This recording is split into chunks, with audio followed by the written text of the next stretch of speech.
Arsenal only have 5 wins in their last 18 games against these 4 opponents. Mikel Arteta hasn't been allowed to dominate these teams because of these 3 tactics that have caused upsets in recent years.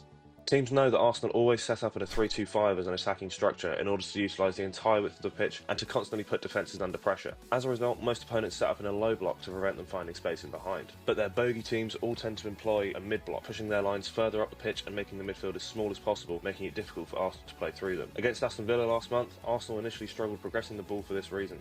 In December, Fulham did the same thing, allowing Arsenal's backline to hold possession, lying in wait to steal the ball if they tried to go through the middle. Another key part of this tactic is ensuring that Arsenal's midfielders aren't given time on the ball, as seen here with Tielemans immediately pouncing on Zinchenko, forcing him to pass the ball back. Martin Odegaard has normally been the key to unlocking Arsenal's opponents, but he is often denied possession in threatening areas in games like these. This mid-block is made more effective due to Arsenal's own reluctance to go over the top. However, as teams pack the middle of the pitch, Arsenal's wide players become more frequent outlets and build-up. As a result, it's important that teams consider this when employing the mid-block.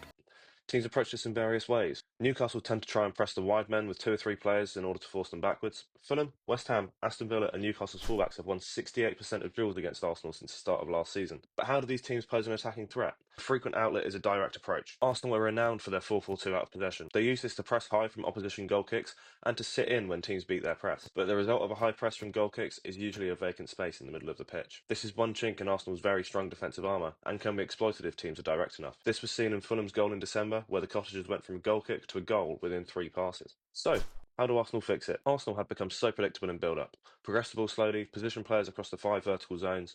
As a result, teams can plan for it. But Arsenal have scored plenty of goals by rotating their normally rigid 3-2-5 in various ways. Declan Rice has doubled up with Martinelli on the left wing. Martinelli has been known to drift over to the right to support Saka, and even a simple swap in positions has produced good results for Arsenal. They had recent success against Aston Villa by rotating players around. Merino drops deeper towards Trossard's area to create space for the Belgian to run into. He makes a run, puts a cross in, and Arsenal score.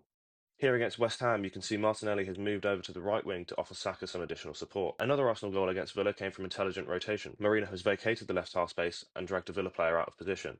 This allows Trossard space to run into. If teams predict Arsenal's movements so meticulously, it is vital that they add some variety to their approach. If Arteta and Arsenal are ever to get their hands on a Premier League trophy, another phase of attacking evolution could be absolutely vital.